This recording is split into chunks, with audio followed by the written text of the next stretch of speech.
Good evening, I'm Jeff Glor, and we're going to begin tonight with the deepening grip of this once-in-a-generation cold snap. Arctic air, seen here in dramatic pictures over Lake Michigan, stretches 1,800 miles tonight from the Dakotas to the Northeast.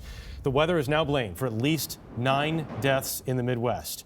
As the cold pushes east, intense snowstorms cause whiteout conditions and many accidents, including this 27-vehicle pileup in Pennsylvania.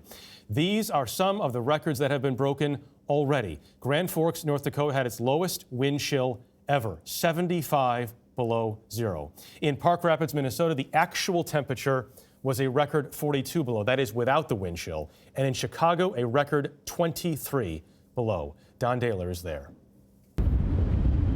It takes a once-in-a-generation Arctic blast to keep nearly 3 million Chicagoans off the streets, especially at rush hour.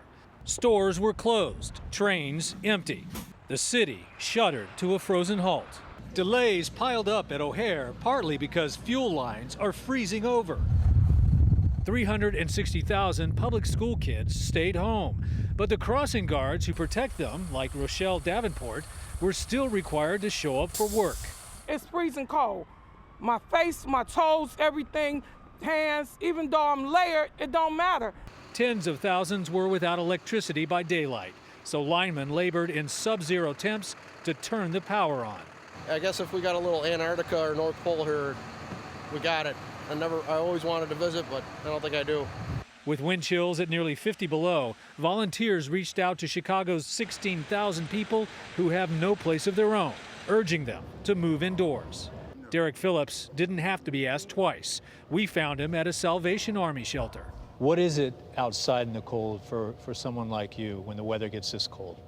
Well, for me, it's scary, dangerous, because I know I can get frostbitten, wind up being something amputated, or even die.